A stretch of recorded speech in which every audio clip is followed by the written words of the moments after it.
ಎಲ್ರಿಗೂ ಹರೇ ಕೃಷ್ಣ. ಇವತ್ತು ಶ್ರೀಮದ್ ಭಾಗವತಮಲ್ಲಿ ಒಂದ್ ಶ್ಲೋಕ ನಾನ್ ಇವತ್ತು ಕೇಳಿದೆ ನಿಮ್ಮ ಜೊತೆಗೆ ಹಂಚ್ಕೊಳಕ್ ಇಷ್ಟಪಡ್ತೀನಿ. ನಾವು ಸ್ವಲ್ಪ ಭಕ್ತಿಗ್ ಬಂದ್ರೆ ಯಾವ ತರ ಸ್ವಲ್ಪ ನಾವು ಚೇಂಜಸ್ ಆಗ್ತೀವಿ ಅಂತ ಸ್ವಲ್ಪ ನಮ್ಗೆ ಗೊತ್ತಾಗ್ಬಿಡುತ್ತೆ.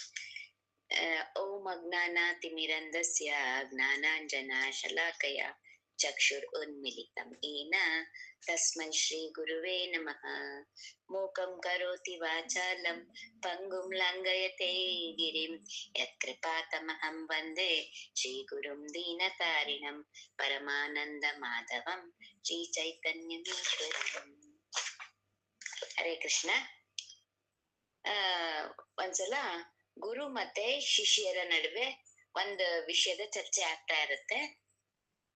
ಗುರುಗಳು ಹೇಳ್ತಾರೆ, ಯಾರು ಭಗವಂತನ ಮತ್ತೆ ಅವರ ಭಕ್ತರ ಗುಣಗಳನ್ನ ಮಾಡ್ತಾರೋ, ಪ್ರಹ್ಲಾದ ಆಗಿರ್ಬೋದು, ಧ್ರುವ ಆಗಿರ್ಬೋದು, ಗಜೇಂದ್ರ ಆಗಿರ್ಬೋದು, ಆಂಡಾಳ್ ತರದವ್ರು ಆಗಿರ್ಬೋದು, ಅಥವಾ ಭಗವಂತನ ಪ್ರಾರ್ಥನೆ ಆಗಿರ್ಬೋದು, ಯಾರು ಅದು ಪ್ರಾರ್ಥನೆನಾರು ಮಾಡ್ಬೋದು, ಇಲ್ಲ ಅವ್ರ ಗುಣಗಾನನಾರು ಮಾಡ್ಬೋದು, ಅವ್ರ ಲೀಲೆನಾದ್ರೂ ಶ್ರದ್ಧೆಯಿಂದ ಕೇಳ್ತಾರೋ ಅವ್ರಿಗೂನು ಯಾರಿಗೆ ಎಷ್ಟು ಇದು ಸಿಕ್ಕಿದೆ, ಆಶೀರ್ವಾದ ಸಿಕ್ಕಿದೆ, ಅಷ್ಟೇ ಆಶೀರ್ವಾದ ಶ್ರದ್ಧೆಯಿಂದ ಕೇಳಿದ್ರೆ ಅಥವಾ ಶ್ರದ್ಧೆಯಿಂದ ಹೇಳಿದ್ರೆ ಅಷ್ಟೇ ಫಲ ಸಿಗುತ್ತೆ ಅಂತ ಹೇಳ್ತಾರೆ. ಅದ್ರಲ್ಲಿ ಒಬ್ಬ ಶಿಷ್ಯ ಕೇಳ್ತಾರೆ, ಹೇಗೆ ಗ್ರೇಟ್ ಡಿವೋಟೀಸ್ ಇವರೆಲ್ಲ, ಪ್ರಹ್ಲಾದರ ಮಹಾರಾಜರಾಗಿರ್ಬೋದು, ಧ್ರುವ ಆಗಿರ್ಬೋದು, ಇವ್ರುಗಳೆಲ್ಲ ತುಂಬಾ ಗ್ರೇಟ್ ಡಿವೋಟೀಸು, ಭಗವಂತನ ಕರುಣೆಗೆ ಪಾತ್ರರಾದವ್ರು ಅವರೆಲ್ಲ. ಅವರು ಅವರ ಒಂದು ಪ್ರೇಯರ್ ಇಂದ ಅಥವಾ ಪಾಸ್ಟ್ ಟೈಮ್ ಕೇಳೋದ್ರಿಂದ ಅಥವಾ ಹೇಳೋದ್ರಿಂದ ಅಷ್ಟೇ ಈಕ್ವಲ್ ಆಗಿ ಹೇಗೆ ಬೆನಿಫಿಟ್ ಸಿಗತ್ತೆ ನಮ್ಗೆ ಅಂತ ಕೇಳ್ತಾರೆ. ಅವರು ತುಂಬಾ ಎಲ್ಲ ಭಕ್ತಿನ ಅಳವಡಿಸ್ಕೊಂಡವ್ರಿಗೂ ಅಥವಾ ಶ್ರದ್ಧೆಯಿಂದ ಕೇಳಿದವ್ರಿಗೂ ಈಕ್ವಲ್ ಏನಾ ಅಂತ ಇವನಿಗೆ ಸ್ವಲ್ಪ ಈ ಶಿಷ್ಯಂಗೆ ಅನುಮಾನ ಬರುತ್ತೆ. ನಾವೆಲ್ಲ ಎಷ್ಟು ಸಿಂಪಲ್ ಮನುಷ್ಯರು, ನಮ್ಗೆ ಹೇಗೆ ಅಷ್ಟೇ ಶ್ರದ್ಧೆ ಮಾಡ್ಕೊಂಡ ತಕ್ಷಣ ಅಷ್ಟು ಕೃಪೆಗೆ ಒಳಗಾಗ್ಬಿಡ್ತೀವಿ ಅಂತ ಅವ್ರ ಮನ್ಸಲ್ಲಿ ಒಂದು ಡೌಟ್ ಇರುತ್ತೆ. ಅದ್ರಂತೆ ಭಗವಂತನ ಕೃಪೆಗೆ ಒಳಗಾಗ್ಬೇಕು ಅಂತ ಅವನಿಗೂ ಆಸೆ ಇರುತ್ತೆ. ಅವಾಗ ಗುರುಗಳು ಎಕ್ಸ್ಪ್ಲೇನ್ ಮಾಡ್ತಾರೆ, ಒಂದ್ ಹಳ್ಳಿಲಿ ಸಾಧಾರಣ ಹಸುಗೆ ಹಾಲ್ ಕರಿಬೇಕಾರೆ ಕರುನ್ ಬಿಡ್ತಾರಂತೆ.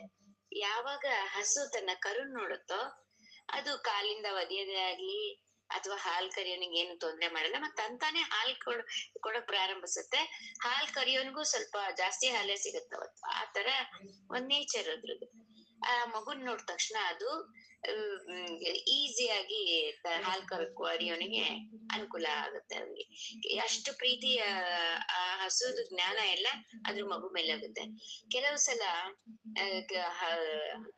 ಕರು ಡೆಲಿವರಿ ಆಗ್ಬೇಕಾದ್ರು ಅದೇ ಸ್ವಲ್ಪ ದಿವಸ ಇದ್ದು ಸತ್ತೋಗ್ಬಿಡುತ್ತೆ.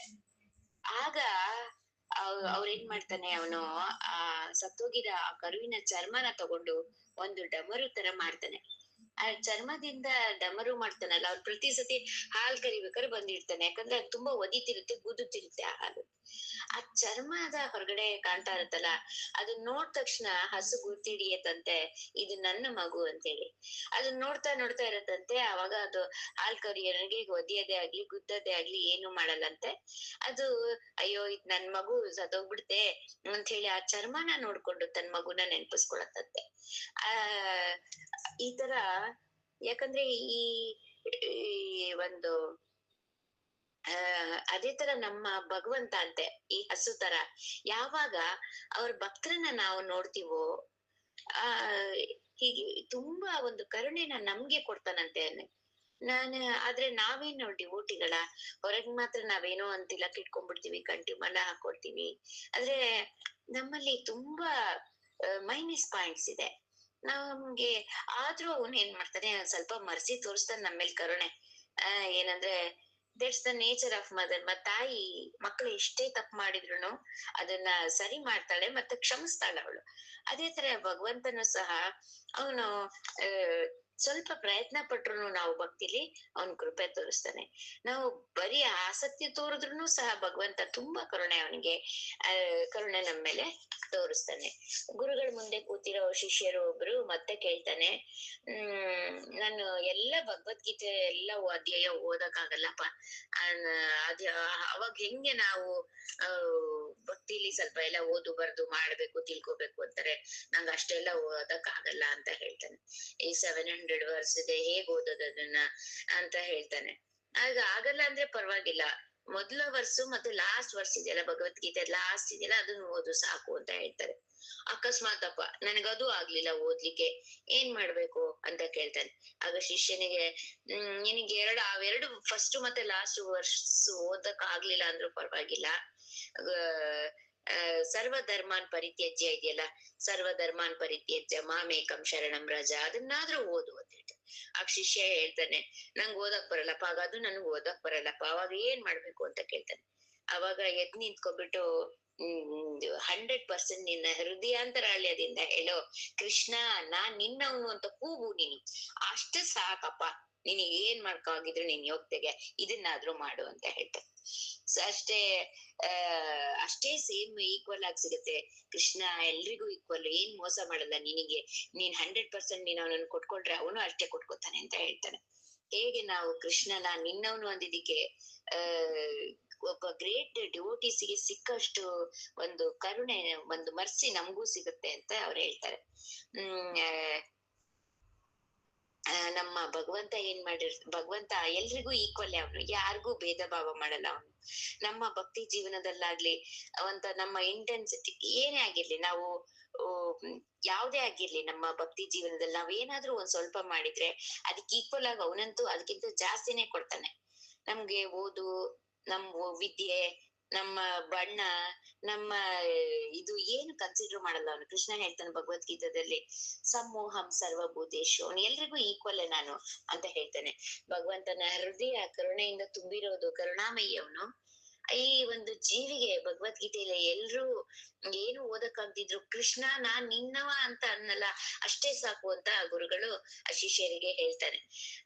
ಆದ್ರೆ ನಾವು ಹಾಗನ್ಕೊಳಕ್ಕಾಗಲ್ಲ. ನೋಡ್ ಭಗವಂತ ಅವನಿಗೆ ನಾವ್ ಅಷ್ಟು ನಮ್ಗೆ ಕೃಷ್ಣನಷ್ಟು ನಮ್ಗೆ ಒಳ್ಳೆ ಬುದ್ಧಿ ಇಲ್ಲ. ನಾವು ಯಾವಾಗ್ಲೂ ಕೃಷ್ಣನನ್ನ ಮೆಜರ್ ಮಾಡ್ತೀವಿ. ನೋಡ್ ಕೃಷ್ಣ ಅವ್ರಿಗ್ ಮಾತ್ರ ನೀನ್ ಅದೆಲ್ಲ ಅನುಕೂಲ ಮಾಡ್ಕೊಟ್ಬಿಟ್ಟಿದ್ಯಾ, ನನ್ಗೆ ಏನೋ ಮಾಡೇ ಕೊಟ್ಟಿಲ್ಲ ಅಂತ ಅವನನ್ನ ಮತ್ತೆ ಕೇಳ್ತೀವಿ. ಅವನ್ ಎಷ್ಟು ಕೊಟ್ರುನು ನಮ್ಗೆ ಒಂಥರ ದುರಾಸೆ, ನಮ್ಗೆ ಅದ್ ಕೊಟ್ಟಿಲ್ಲ ಇದ್ ಕೊಟ್ಟಿಲ್ಲ, ಅಯ್ಯೋ ಅವ್ರಿಗೆಲ್ಲಾ ಫೆಸಿಲಿಟಿ ಇದೆ ಬಿಡಪ್ಪ, ಅವ್ರು ಮಾಡ್ತಾರೆ, ನಮ್ಗೂ ಅವ್ರಿಗೂ ಒಂದೇನ ಅನ್ಬಿಡ್ತೀವಿ. ಆದ್ರೆ ಅವ್ರಿಗೆ ಅಷ್ಟಿದ್ರುನು ಅವ್ರು ಮಾಡ್ತಾರೆ, ನಮ್ಗೆ ಅಷ್ಟೇ ಇದ್ದಿದ್ರೆ ನಾವು ಖಂಡಿತ ಮಾಡ್ತಿರ್ಲಿಲ್ಲ ಅನ್ನೋದೂನು ಈ ಮಂದ ಬುದ್ಧಿಗೆ ಹೋಗಲ್ಲ. ಅವನ ಲೀಲೆಗಳನ್ನ ಗುಣಗಾನ ಮಾಡಕ್ಕೆ ಮತ್ತೆ ಪ್ರಾರ್ಥನೆ ಮಾಡ್ಬಿಟ್ಟು ನನ್ಗೆ ಎಸ್ಪೆಷಲಿ ಗೊತ್ತು, ನಂಗೆ ತುಂಬಾ ಭಕ್ತಿ ಮಾಡಕ್ ಆಗಲ್ಲ, ಆದ್ರೆ ನಮ್ಗೆ ಸ್ವಲ್ಪ ಸೇವೆ ಮಾಡೋ ಅಥವಾ ಇಂಟ್ರೆಸ್ಟ್ ಇಂದ ಭಗವಂತನ್ ಕೇಳೋ ಮಾಡ್ಬೋದು ಅಂತ ಅವ್ರು ಹೇಳ್ದಾಗ ನಂಗೆ ಸ್ವಲ್ಪ ಸಮಾಧಾನ ಆಯ್ತು.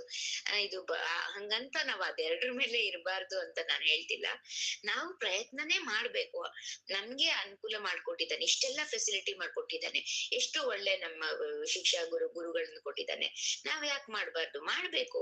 ಆದ್ರೆ ತೀರಾ ಮಾಡ್ಲಿಕ್ಕೆ ಆಗ್ಲಿಲ್ಲ ಅಂತ ಪರಿಸ್ಥಿತಿ ಇದ್ರೂನು ಹೊಸಬ್ರು ಬರ್ತಾರಲ್ಲ ಅವ್ರಿಗೇನು ಅಯ್ಯೋ ಬೇಜಾರಾಗಿ ನಮ್ಗೆ ಎಷ್ಟು ತುಂಬಾ ಮಾಡಿದ್ರೆ ಮಾತ್ರ ಭಕ್ತಿಲಿ ಇರ್ಬೇಕು ಅನ್ನೋ ತರ ಇದಿಲ್ವಾ, ಆಶ್ವಾಸನೆ ಕೊಡ್ತಾನೆ. ನೀವು ನಿಷ್ಠೆಯಿಂದ ಒಂಥರ ಇಂಟ್ರೆಸ್ಟ್ ಇಂದ ಕೇಳಿ, ನಾನ್ ನಿಮ್ಗೆ ಜ್ಞಾನ ಕೊಡ್ತೀನಿ ಅಂತ. ಭಗವಂತನ ಭಕ್ತನ ಮೇಲೆ ಒಂಥರ ಕಂಪ್ಯಾಷನ್ ಅವನಿಗೆ ಯಾವಾಗ್ಲು. ಭಗವಂತ ಎಷ್ಟಾಗುತ್ತೋ ಅಷ್ಟ್ ಮಾಡು ಅಂತ ಹೇಳ್ತಾನಲ್ವಾ, ಅದೇ ನಮ್ಗೆ ಕರುಣೆ ಇದ್ದಂಗೆ. ಇದೊಂದು ಭಕ್ತಿ ಅನ್ನೋದು ಒಂದು ವಿಶೇಷವಾದ ಕಲೆ. ಅದು ನಾವು ನಮ್ ಭಗವಂತನು ಸ್ವಲ್ಪ ವಿಶೇಷನೇ. ಆಧ್ಯಾತ್ಮಿಕದ ಜೊತೆಗೆ ಧಾರ್ಮಿಕವಾಗಿ ಬೇಕಾದಷ್ಟು ಸಹ ಭಕ್ತಿ ತುಂಬಾ ಮುಖ್ಯ ಎರಡಕ್ಕೂನು. ಆಧ್ಯಾತ್ಮಿಕತೆ ನಮ್ಗೆ ಹೇಳುತ್ತೆ ನಾವ್ ಎಲ್ಲಿ ಹೋಗ್ಬೇಕು, ನಮ್ಮ ನಿಜವಾದ ಸ್ಥಾನ ಎಲ್ಲಿ ಅಂತ ಹೇಳುತ್ತೆ. ಅದೇ ಧರ್ಮ ಹೇಳುತ್ತೆ ಹೇಗೆ ನಮ್ಮ ನಿಜವಾದ ಸ್ಥಾನಕ್ಕೆ ಹೋಗ್ಬೇಕು ಅಂತ ಧರ್ಮ ಹೇಳುತ್ತೆ. ಆಧ್ಯಾತ್ಮಿಕತೆ ಮತ್ತೆ ಧಾರ್ಮಿಕತೆ ಎರಡೂ ಸಹ ನಾವು ನಮ್ಮ ಜೀವನದಲ್ಲಿ ಅಳವಡಿಸ್ಕೊಂಡಾಗ ಭಕ್ತಿಲಿ ಸ್ವಲ್ಪ ನಾವು ಕರೆಕ್ಷನ್ ಮಾಡ್ಕೋಬಹುದು. ನಾವು ಮಾಡ್ತಿರೋ ಭಕ್ತಿ ತಪ್ಪಲ್ಲ, ಅದನ್ನ ಪದೇ ಪದೇ ಸ್ವಲ್ಪ ಸರಿ ಮಾಡಿಸ್ಕೊಳಕ್ಕೆ ಇವೆಲ್ಲ ನಮಗ್ ಬೇಕಾಗತ್ತೆ. ಧರ್ಮ ಅಂದ್ರೇನು, ಭಗವಂತನ ಶ್ರೀಮುಖದಲ್ಲಿ ಯಾವ ಶಬ್ದ ಬರುತ್ತೋ ಅದನ್ನ ನಾವು ಧರ್ಮ ಅಂತೀವಿ. ಹೇಗೆ ಕೋರ್ಟ್ ಅಲ್ಲಿ ಜಡ್ಜ್ ಹೇಳ್ತಾರಲ್ಲ, ಅವ್ರ ಡಿಸಿಷನ್ ಹೇಳ್ಬಿಡ್ತಾರೆ, ಎರಡು ಕಡೆಯವರ ವಾದ ವಿವಾದ ಕೇಳ್ಬಿಟ್ಟು ಜಡ್ಜ್ಮೆಂಟ್ ಕೊಡ್ತಾರಲ್ವಾ, ಆ ಜಡ್ಜ್ಮೆಂಟ್ ಅವ್ರು ಕೊಟ್ಟಿದ್ ನೆಕ್ಸ್ಟ್ ಸೆಕೆಂಡ್ ಇಂದ ಅದು ಶುರು ಆಗ್ಬಿಡುತ್ತೆ, ಕಾರ್ಯಶೀಲ ಆಗ್ಬಿಡುತ್ತೆ ಅವ್ರಿಗೆ. ಹಾಗೆ ಅದೇ ನಾವು ನಾನು ಜಡ್ಜ್ ತರನೇ, ಹಾಗಾದ್ರೆ ನಾನ್ ಹೇಳಿದ್ದಕ್ಕೂ ನಾನು ಹೇಳ್ತೀನಿ ಅಂದ್ರೆ ಅದಕ್ ಮೀನಿಂಗ್ ಇಲ್ಲ. ಆ ಪೊಸಿಷನ್ ಅಲ್ಲಿ ನಾವಿಲ್ಲ, ಜಡ್ಜ್ ಪೊಸಿಷನ್ ಅಲ್ಲಿ ನಾವಿಲ್ಲ. ಆ ಕರ್ತವ್ಯದಲ್ಲಿ ಅವರನ್ನ ನೇಮಿಸಿರ್ತಾರೆ ಗೌರ್ಮೆಂಟ್ ಅವರು. ಆ ಒಂದು ಪೋಸ್ಟ್ ಗೆ ಬೆಲೆ ಇದೆ ಮತ್ತು ಅವರ ಒಂದು ನ್ಯಾಯಕ್ಕೆ ಬೆಲೆ ಇದೆ. ಅದೇ ತರ ನಮ್ಗೂ ಮತ್ತೆ ಭಗವಂತನಿಗೂ ವ್ಯತ್ಯಾಸ ಇದೆ. ನಾವ್ ಆ ಪೋಸ್ಟಿಗೆ ಹೋಗಕ್ಕಾಗಲ್ಲ, ಆದ್ರೆ ಅವರ ಭಗವಂತನ ಒಂದು ಜಡ್ಜ್ಮೆಂಟ್ ಅಲ್ಲಿ ನ್ಯಾಯ ಇರುತ್ತೆ, ಮತ್ತೆ ನಾವು ಅದ್ರ ಪ್ರಕಾರನೇ ನಡಿಬೇಕಾಗತ್ತೆ. ಭಗವಂತನ ಶ್ರೀಮುಖದಿಂದ ಹೊರ ಬಂದಿರೋ ಮಾತು ವಾಕ್ಯ ಧರ್ಮ ಆಗತ್ತಲ್ವಾ. ಅದೇ ತರ ನಾವು ನಮ್ಮ ಜೀವನದಲ್ಲಿ ಪರಿವರ್ತನೆ ಮಾಡ್ಕೋಬೇಕು ಅಂತ ಹೇಳ್ತಾರೆ. ಧರ್ಮದ ಸಹಾಯದಿಂದ ಸ್ವಲ್ಪ ಸ್ವಲ್ಪ ಕರೆಕ್ಷನ್ ಮಾಡ್ಕೋಬೇಕು ಅಂತ ಹೇಳ್ತಾರೆ. ನಾವು ಹಸು ಮತ್ತೆ ಕತ್ತೆ ಹುಲ್ಲೆ ತಿನ್ನುತ್ತಲ್ವಾ, ಅವ್ ಹೊಳೆಯೋದೇ ಇಲ್ಲ, ಹುಲ್ ತಿನ್ನೋ ಬದಲಿಗೆ ನಾವು ತರಕಾರಿನೂ ತಿಂದು ಜೀವಿಸ್ಬೋದು ಅಂತ ಹೇಳಿ. ಅದೇ ತರ ಒಂದು ಈ ಒಂದು ಋತುಗಳ ಚಕ್ರಕ್ಕೆ ಅನುಗುಣವಾಗಿ ನಾವು ಚಳಿಗಾಲ ಬಂದ ತಕ್ಷಣ ಕಿಟಕಿ ಬಾಗ್ಲೆಲ್ಲ ಮುಚ್ಬಿಡ್ತೀವಿ, ಫ್ಯಾನ್ ಸ್ವಲ್ಪ ಆಫ್ ಮಾಡ್ತೀವಿ, ಬೆಚ್ಚಗಿನ ಬಟ್ಟೆ ಹಾಕೋತೀವಿ, ರೂಮ್ ನಲ್ಲಿ ಟೆಂಪರೇಚರ್ ಚೇಂಜ್ ಮಾಡ್ಕೋತೀವಿ, ಸ್ವಲ್ಪ ಪರಿವರ್ತನೆ ನಾವು ಮಾಡ್ಕೋತೀವಲ್ವಾ. ಅದೇ ತರ ಪರಿವರ್ತನೆ ಆಗ್ಬೇಕು ನಮ್ಗೆ. ಧರ್ಮ ನಮ್ಗೆ ಲೈಫ್ ಸ್ಟೈಲ್ ತೋರಿಸುತ್ತೆ, ಲಿವಿಂಗ್ ಸ್ಟೈಲ್ ಅಲ್ಲ, but having A proper life style ತೋರಿಸುತ್ತೆ. ಮನುಷ್ಯನಿಗೆ ಧರ್ಮದ ವೇ ಆಫ್ ಲಿವಿಂಗ್ ಹೆಂಗಿರ್ಬೇಕು ಅಂತ ಹೇಳ್ಕೊಡುತ್ತೆ ಧರ್ಮ ನಮ್ಗೆ. ನಮ್ಮ ಜೀವನ ಶೈಲಿ ಧರ್ಮದಿಂದ ನಾವು ತುಂಬಾ ದೂರಕ್ಕೆ ಕರ್ಕೊಂಡು ಹೋಗ್ಬಿಡ್ತೀವಿ. ಧರ್ಮ ಮೃತ್ಯುವಿನ ಸಮಯದಲ್ಲಿ, ಮೃತ್ಯುವಿನ ನಂತರನೂ ರಕ್ಷಿಸೋದು ಅಂದ್ರೆ ಧರ್ಮ ಮಾತ್ರ. ನೀತಿ ಶಾಸ್ತ್ರ ಹೇಳುತ್ತೆ, ಯಾರು ಮೃತ್ಯುವಿನ ಹತ್ತಿರ ಇರ್ತಾರೋ ಅಥವಾ ಸಾಯ್ತಾರೋ ಅವರು ತಮ್ಮ ಜೀವನದಲ್ಲಿ ಎಲ್ಲ ಧನನು ಆಸ್ತಿನೂ ಗಳಿಸಿದ್ದನ್ನು ಅವರು ತನ್ನ ಮೃತ್ಯು ಸಮಯದಲ್ಲಿ ಬಿಟ್ಟು ಹೋಗ್ಬಿಡ್ತಾರೆ ಅಂತ. ಅವಾಗ ಒಬ್ಬ ಸಾಯ್ತಿರೋನ್ ಕೇಳ್ತಾನಂತೆ, ನನ್ನ ಜೀವನದಲ್ಲಿ ಇಷ್ಟು ಹಣ ಗಳಿಸಿದೀನಿ, ನನ್ ಜೊತೆ ಬರಲ್ವಾ ಅದು? ಎಷ್ಟು ಕಷ್ಟಪಟ್ಟಿದೀನಿ, ನಾನೇನ್ ಫ್ರೀ ಆಗೇನೋ ತಗೊಂಡ್ ಹೋಗಲ್ವಲ್ಲ, ನಾನ್ ಕಷ್ಟಪಟ್ಟೆ ತಾನೇ ಅದೆಲ್ಲ ಸಂಪಾದಿಸಿದ್ರು, ಯಾಕೆ ನನ್ ಜೊತೆ ಬರಲ್ಲ ಅಂತ. ನೀತಿ ಶಾಸ್ತ್ರ ಹೇಳುತ್ತಂತೆ, ಧನ ನೀಚ ಭೂಮ್ ಅಂತ, ಧನ ನೀಚ ಭೂಮ್ ಅಂತ. ನೀನು ಏನ್ ಗಳಿಸಿದ್ಯೋ ಅದು ಭೂಮಿ ಮೇಲೆ ಇರೋ ತನಕ ಮಾತ್ರ. ನೀನ್ ಭೂಮಿಯಿಂದ ಈ ನಿನ್ನ ಜೀವ ಯಾವತ್ ಹೋಗುತ್ತೋ ಅವಾಗ ಅಷ್ಟಂಕ ಭೂಮಿ ತನಕ ಮಾತ್ರನೇ ನೀನ್ ಏನಿಗೆ ಗಳಿಸಿರೋದು, ಧನ ಕನಕ ಎಲ್ಲ ಅಷ್ಟೇ ತನಕ ಬರೋದು ಅಂತೇಳಿ. ಹಾಗಾದ್ರೆ ನಾನ್ ಪಶು ಪಕ್ಷಿ ಎಲ್ಲಾ ಸಾಕಿದ್ದೀನಿ, ಅದನ್ನು ಧರ್ಮದಿಂದನೇ ಸಾಕಿದ್ದೀನಿ, ಅವಾದ್ರೂ ಬರ್ಬೇಕಲ್ವಾ ಅಂತ ಹೇಳಿ. ನೀತಿ ಶಾಸ್ತ್ರ ಹೇಳತ್ತಂತೆ, ಅವು ಪಶುವ ಪೋಷ್ಟವ ಘೋಷ್ಟವ ಅಂತ ಹೇಳಿ, ಪಶು ಕೊಟ್ಟಿಗೆಯಲ್ಲೇ ಇರುತ್ತೆ, ಅದು ನಿನ್ನ ಮನೆ ನಿನ್ ಜೊತೆಗ್ ಬರಲ್ಲ. ಮತ್ತೆ ಮುಂದುವರೆದವನ್ ಹೇಳ್ತಾನಂತೆ, ನನ್ ಹೆಂಡತಿ ಅದೇ ನನ್ನ ಧರ್ಮಪತ್ರಿ, ನನ್ನ ಎಲ್ಲ ಸುಖ ದುಃಖಗಳನ್ನ ಅವಳ ಜೊತೆ ಹಂಚ್ಕೊಂಡಿದ್ದೀನಲ್ಲ, ಅವಳಿಗೆ ನಾನು ಒಳ್ಳೆ ಜೀವನ ಕೊಟ್ಟಿದ್ದೀನಲ್ಲ, ಅವಳು ಬರ್ಬೋದಲ್ವಾ ಅಂತ. ನೀತಿ ಶಾಸ್ತ್ರ ಹೇಳತ್ತಂತೆ, ಸ್ವಭಾರ್ಯ ಗೃಹೇ ದಾರಿ ಅಂತ. ಹೆಂಡತಿ ಮನೆ ತನಕ ಮಾತ್ರ, ಅದ್ರಲ್ಲೂ ಮನೆ ಬಾಗಿಲ್ ತನಕ ಮಾತ್ರನೇ ಅವಳು ಬರೋದು ನೀ ಸತ್ ಮೇಲೆ, ಅದರಿಂದ ಆಚೆಗೂ ಅವಳು ಬರಲ್ಲ ಅಂತ ಹೇಳ್ತಾರೆ. ಹಾಗಾದ್ರೆ ನನ್ನ ಸ್ವಜನ ಯಾರ ಜೊತೆ ನಾನು ಗುಸುಗುಸು ಅಂತ ಗುಟ್ಟು ಮಾತಾಡ್ತಿದ್ದೆ, ಅವ್ರು ಹಂಗೆ ಇವ್ರು ಹಿಂಗೆ ನನ್ನವರು ಅಂತ ತಿಳ್ಕೊಂಡು ಎಲ್ಲ ಪರ್ಸನಲ್ ಅನ್ನ ಹೇಳ್ತಿದ್ನಲ್ಲ ಅವರು ಅಂತ ಕೇಳ್ತಾರೆ. ಸ್ವಜನ ಸ್ಮಶಾನೆ ಅಂತಾರೆ, ಸ್ವಜನೆ ಸ್ಮಶಾನೆ ಅಂತ ಹೇಳ್ತಾರೆ. ಸ್ವಜನ ಇವರು ಸ್ಮಶಾನ ತನಕ ಮಾತ್ರ ಬರ್ತಾರೆ. ಅವ್ರು ಹೆಣಕ್ಕೆ ಹೆಗ್ಲು ಕೊಟ್ಟಿರ್ತಾರಲ್ವಾ, ಅವ್ರು ಸ್ಮಶಾನದವರೆಗೆ ಮಾತ್ರ ಬರ್ತಾರೆ ಅಂತ ಹೇಳ್ತಾರೆ. ಅವಾಗ ಮತ್ತೆ ಆ ಸಾಯೋ ವ್ಯಕ್ತಿ ಕೇಳ್ತಾನೆ, ನನ್ ಈ ದೇಹ ಇದಕ್ಕಾಗಿ ನಾನ್ ತುಂಬಾ ಇನ್ವೆಸ್ಟ್ ಮಾಡಿದೀನಿ ಗೊತ್ತಾ, ಎಷ್ಟು ಪಾಲನೆ ಪೋಷಣೆ ಮಾಡಿದೀನಿ ಗೊತ್ತಾ, ಒಳ್ಳೊಳ್ಳೆ ರುಚಿಯಾದ ಆಹಾರ ತಿನ್ಸಿದೀನಿ, ಆ ಕ್ರೀಮು ಲೋಷನ್ ಹಾಕಿ ಆ ಚರ್ಮನ ಶೈನಿ ಬರೋ ತರ ಮಾಡ್ಕೊಂಡಿದೀನಿ, ಎಷ್ಟು ಖರ್ಚು ಮಾಡಿದೀನಿ ಅದಕ್ಕೆ. ಬಟ್ಟೆ ಅಂತೂ ಹೇಳೋದೇ ಬೇಡ, ವೆರೈಟೀಸ್ ಆಫ್ ಕ್ಲಾತ್ಸ್, ಯಾವ್ಯಾವ ಸ್ಟೈಲ್ ಇಂದು ಯಾವ್ಯಾವ ವೆರೈಟಿ ಬರುತ್ತೋ ಅದೆಲ್ಲ ಹಾಕೊಂಡಿದೀನಿ, ಆಮೇಲೆ ತೊಡ್ಸಿದೀನಿ, ಮತ್ತೆ ಆಭರಣಕ್ಕೂ ಏನು ಕಡಿಮೆ ಮಾಡಿರ್ಲಿಲ್ಲ ಗೊತ್ತಾ, ಆಮೇಲೆ ಪರ್ಫ್ಯೂಮ್ ಅಂತೂ ಏನು ಕಡಿಮೆ ಮಾಡ್ಕೊಂಡಿಲ್ಲ, ಯಾವ್ದೇ ಸ್ಮೆಲ್ ನಂಗೆ ಇಷ್ಟ ಆಗುತ್ತೋ ಅದೆಲ್ಲ ತಗೊಂಡ್ ಬಂದು ಆ ದೇಹನ ಚೆನ್ನಾಗಿಟ್ಕೊಂಡು ಒಂಥರ ಫ್ರೆಶ್ ಅಪ್ ಆಗಿ ಇಟ್ಕೋತಿದ್ದೆ ನಾನು ಅಂತ ಹೇಳುತ್ತೆ. ಈ ದೇಹನೂ ಜೊತೆ ಬರಲ್ವಾ ಹಾಗಾದ್ರೆ ಅಂತ ಹೇಳ್ತಾರೆ. ನೀತಿ ಶಾಸ್ತ್ರ ಹೇಳುತ್ತೆ, ದೇಹೇ ಚಿತ್ತಾಯ ಅಂತ ಹೇಳ್ತಂತೆ, ದೇಹ ಚಿತೆಯ ತನಕ ಮಾತ್ರ ಬರುತ್ತೆ ಅಂತ ಹೇಳ್ತಾರೆ. ಮೃತ್ಯು ಇದೆಯಲ್ಲ, ಇದು ಮೃತ್ಯು ಅನ್ನೋದು ರಾಜ ಅಥವಾ ರಂಗ, ಇವನು ಎಲ್ರಿಗೂ ಒಂದೇ. ಯಾರು ರಾಜ ಅಂದ ತಕ್ಷಣ ಅವನಿಗೇನೋ ಕೆಲವು ಕನ್ಸೆಷನ್ ಕೊಟ್ಬಿಟ್ಟು, ಇಲ್ಲ ನಿನ್ ಹತ್ರ ಸ್ವಲ್ಪ ನಿನ್ ಬಗ್ಲಲ್ಲ ಅದನ್ನ ಹಿಡ್ಕೊಂಡು ಹೋಗು ಅಂತ ಹೇಳಲ್ಲ, ಇಲ್ಲ ರಂಗ ನೀನೇನ್ ಬಡವ, ನಿನ್ ಮಾತ್ರ ಏನು ತಗೊಂಡೋಗ್ಬಿಡ ಆತರ ಎಲ್ಲ ಹೇಳಲ್ಲ. ಅದು ಎಲ್ರಿಗೂ ಒಂದೇ. ಯಾವುದೇ ಆತ್ಮದ ಜೊತೆಗೆ ಏನು ಹೋಗಲ್ಲ. ಈ ಜೀವ ಖಾಲಿ ಕೈಲಿ ಬರುತ್ತೆ ಮತ್ತೆ ಖಾಲಿ ಕೈಲೇ ಹೋಗುತ್ತೆ. ಸಾವು ಅನ್ನೋದು ಎಲ್ರಿಗೂ ಒಂದೇನೆ ಅಂತ ಹೇಳ್ತಾರೆ. ಎಂತ ಘಟಾನುಘಟಿಗಾಗ್ಲಿ ಒಂಥರ ತರ ಮಿಲೇನಿಯರ್ಸ್ ಬಿಲಿಯನಿಯರ್ಸ್ ಅಥವಾ ಫೇಮಸ್ ಪರ್ಸನ್ಗೂ ಸಹ ಅದ್ರ ರಿಯಾಲಿಟಿ ಸಾವು ಅಂದ್ರೆ ಏನು ಅಂತ ತೋರ್ಸುತ್ತೆ ಅಂತ ಹೇಳ್ತಾರೆ. ಪ್ರಭುಪಾದ್ರು ಹೇಳ್ತಾರೆ ಅವ್ರ ಕೊನೆ ದಿನಗಳಲ್ಲಿ ಹೇಳಿದಂತ ಈ ಮಾತು. ಆಗ ಅವ್ರ ಶಿಷ್ಯರು ಇನ್ನು ಹೆಂಗಾಗಿರ್ತಾರೆ, ಅವರ ಶಿಷ್ಯರೆಲ್ಲ ಅವರ ಸುತ್ತಮುತ್ತ ಎದ್ದು ಅವ್ರಿಗೆ ಸೇವೆ ಮಾಡ್ತಿರ್ತಾರೆ. ಅವರೆಲ್ಲ ಹೆಲ್ದಿಯಾಗೆ ಇರ್ತಾರೆ, ಅವ್ರಿಗೆ ಇನ್ನೂ ಏಜ್ ಇರುತ್ತೆ.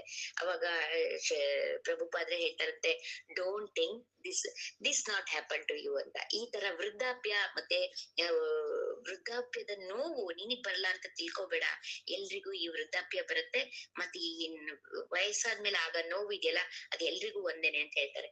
ಸೊ ನಾವು ಧರ್ಮದ ಮಾತಾಡ್ಬೇಕಾದ್ರೆ ಯಾವ ಸಂದರ್ಭದಲ್ಲಿ ತಿಳ್ಕೊಳಕ್ ಇಷ್ಟಪಡ್ತೀವಿ ಅಂದ್ರೆ, ನಮ್ಮ ಮೃತ್ಯುವಿನ ಸಂದರ್ಭ ಬಂದಾಗ ಕರೆಕ್ಟ್ ಆಗಿ ಧರ್ಮ ನಮ್ಗೇನು ಅಂತ ತಿಳಿಸುತ್ತೆ ಅಂತ ಹೇಳ್ತಾರೆ. ರಾವಣನಿಗೆ ದಶಗ್ರೀವ ಅಂತ ಹೆಸರಿತ್ತು. 10 ತಲೆ ಇತ್ತು ಅವನಿಗೆ. ರಾವಣನ 10 ತಲೆ 4 ವೇದಗಳನ್ನ ಮತ್ತೆ 6 ಶಾಸ್ತ್ರಗಳನ್ನ ಪ್ರತಿನಿಧಿಸ್ತಿತ್ತಂತೆ ಅಂತ ರಾಮಾಯಣದ ಈ ತರ ಎಲ್ಲ ರಾಮಾಯಣದ ಟೀಕಾಕಾರರು ಹೇಳ್ತಾರೆ. ರಾವಣ ತುಂಬಾ ದೊಡ್ಡ ವಿದ್ವಾನ್ ಆಗಿದ್ದ, ವೇದಗಳ ಪಾರಂಗತನಾಗಿದ್ದ. 4 ವೇದಗಳು 6 ಶಾಸ್ತ್ರಗಳು ಅವನ 10 ತಲೆಗಳಾಗಿತ್ತು. ಅವನಿಗೆ ದಶಗ್ರೀವ ಅಂತ ಹೆಸರಿತ್ತು ಅಂತ ಹೇಳ್ತಾರೆ. ರಾವಣ ವಿದ್ವಾನ್ ಆಗಿದ್ದ, ಆದ್ರೆ ವಿದ್ಯಾವಂತ ಆಗಿರ್ಲಿಲ್ಲ ಅವನು. ಹನುಮಂತ ವಿದ್ಯೆ ಕಲ್ತಿರ್ಲಿಲ್ಲ, ಆದ್ರೆ ಅವನು ವಿದ್ಯಾವಂತನ್ ತರ ನಡ್ಕೊಂಡಿದ್ದ ಅಂತ ಹೇಳ್ತಾರೆ.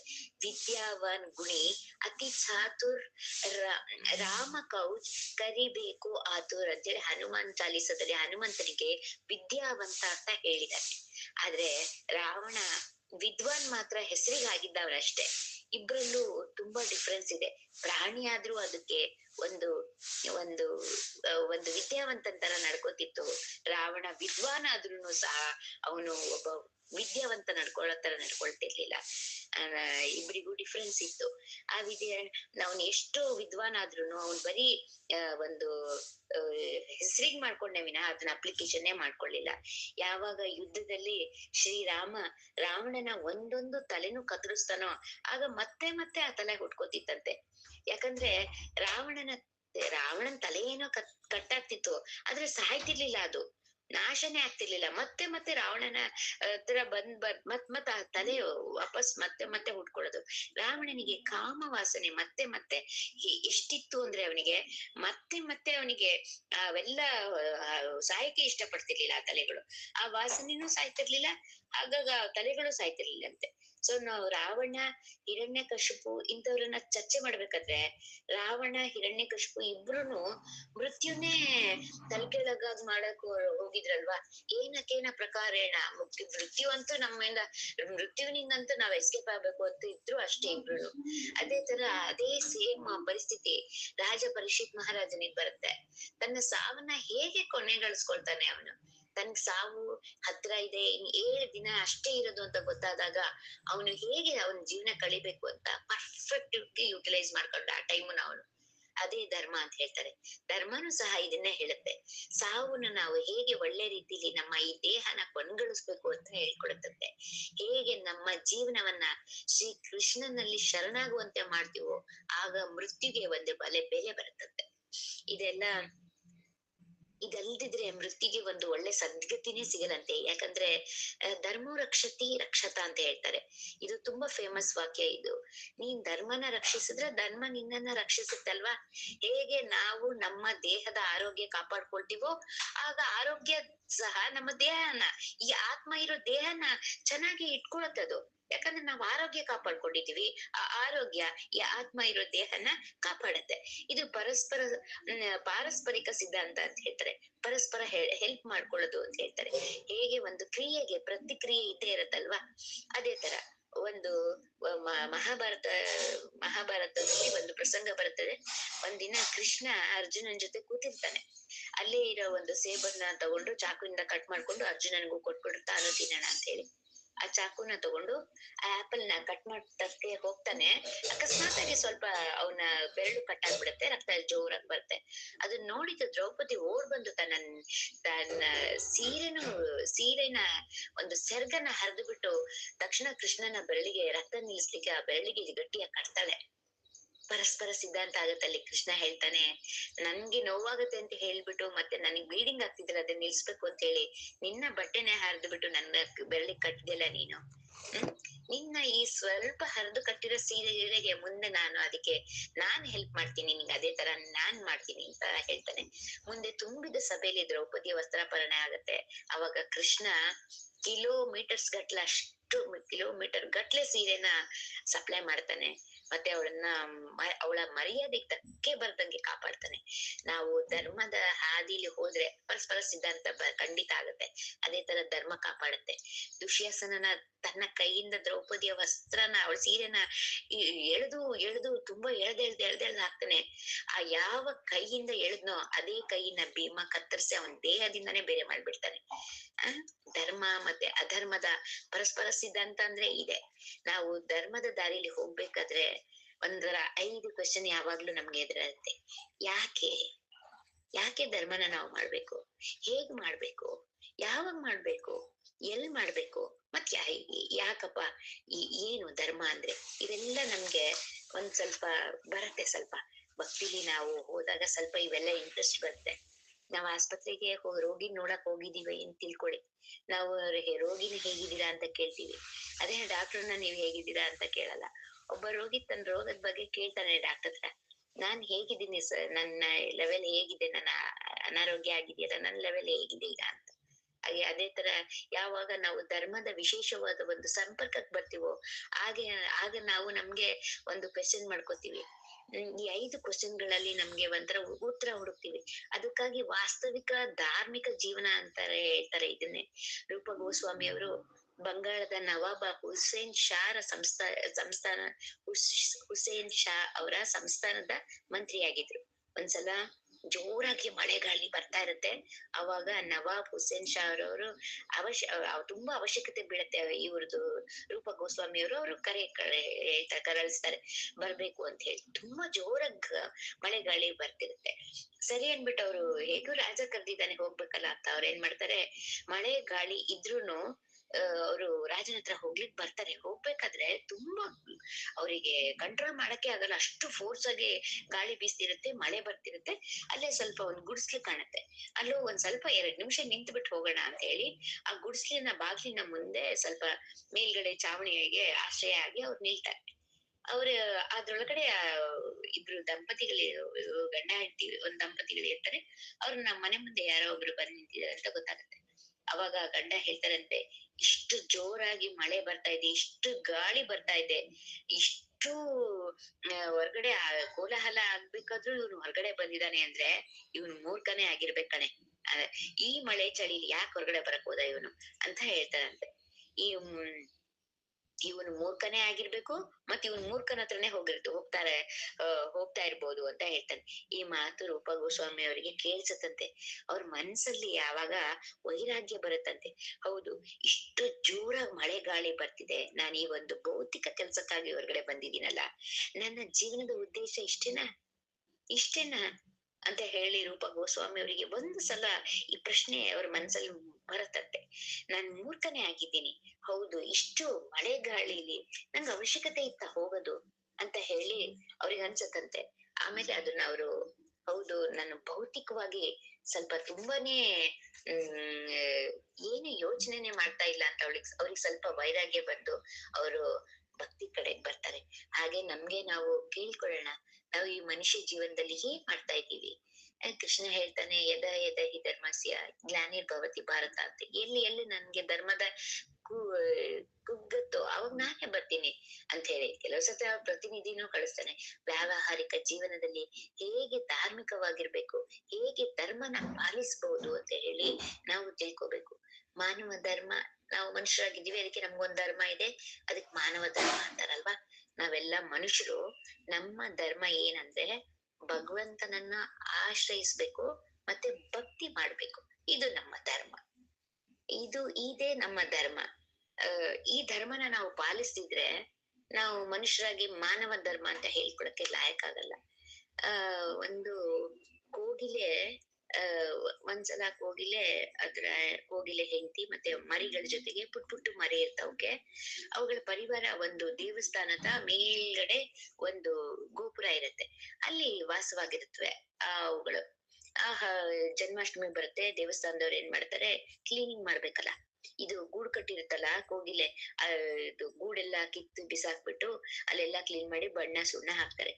ಗೂಡಿರಲ್ವಲ್ಲ, ಆ ಕೋಗಿಲೆ ಏನ್ ಮಾಡುತ್ತೆ, ಇಲ್ಲೆಲ್ಲ ಕ್ಲೀನಿಂಗ್ ಮಾಡ್ತಾ ಇದಾರೆ ಅನ್ಬಿಟ್ಟು ಮುಂದೆ ಅದು ಚರ್ಚ್ ಒಂದ್ ಸಿಗುತ್ತೆ, ಆ ಚರ್ಚಿನ ಮೇಲ್ಗಡೆ ಹೋಗಿ ತನ್ನ ಗೂಡ್ ಕಟ್ಕೊಂಡು ಅಲ್ಲಿ ಸ್ವಲ್ಪ ದಿವಸ ಇರುತ್ತೆ. ಡಿಸೆಂಬರ್ ಬರುತ್ತೆ, ಇದು ಅವಾಗ ಅವರಿಗೆ ಇದು ಬರುತ್ತೆ, ಹಬ್ಬನೂ ಬರುತ್ತೆ ಅವ್ರಿಗೆ. ಅವಾಗ ಏನ್ ಮಾಡ್ತಾರೆ ಚರ್ಚ್ ಅವರು, ನಾವು ಕ್ರಿಸ್ಮಸ್ ಆಚರಿಸ್ಬೇಕು ಅಂತೇಳಿ, ಬಣ್ಣ ಸುಣ್ಣ ಮಾಡ್ಬೇಕು ಅಂತೇಳಿ ಎಲ್ಲಾ ಗೂಡನ್ನೆಲ್ಲ, ಎಲ್ಲಾ ಹಕ್ಕಿ ಪಕ್ಷಿಗಳಿಲ್ಲೆಲ್ಲ ಬಂದ್ ಗಲೀಜ್ ಮಾಡ್ಬಿಟ್ಟಿದೆ ಅಂತ ಹೇಳಿ ಎಲ್ಲಾ ಕ್ಲೀನ್ ಮಾಡ್ಬಿಡ್ತಾರೆ. ಆ ಗೂಡನ್ನು ತೆಗ್ದು ಬಿಸಾಕ್ಬಿಟ್ಟು ಬಣ್ಣ ಸುಣ್ಣ ಮಾಡಿ ಇಟ್ಕೋತಾರೆ. ಅವಾಗ ಇದಕ್ಕೆ ಮತ್ತೆ ಯಥಾ ಪ್ರಕಾರ ಗೂಡ್ ಇಲ್ದಂಗ ಆಗುತ್ತೆ. ಅವೇನ್ ಮಾಡ್ತವೆ, ಹಾರ್ಕೊಂಡು ಮಸೀದಿ ಹತ್ರ ಹೋಗುತ್ತವೆ. ಮಸೀದಿ ಹತ್ರ ಮೇಲ್ಗಡೆ ಒಂದ್ ಸಣ್ಣಕ್ಕೇನೋ ಒಂಥರ ಕಟ್ಕೊಂಡು ಅಲ್ಲೇ ವಾಸ ಆಗಿರುತ್ತೆ. ಮಸೀದಿಗೂ ಈದ್ ಬಂದ್ಬಿಡುತ್ತೆ, ಮಸೀದಿಯವ್ರು ಏನ್ ಮಾಡ್ತಾರೆ, ಕ್ಲೀನ್ ಮಾಡ್ಬಿಟ್ಟು ಸುಣ್ಣ ಬಣ್ಣ ಬಳಿತಾರೆ.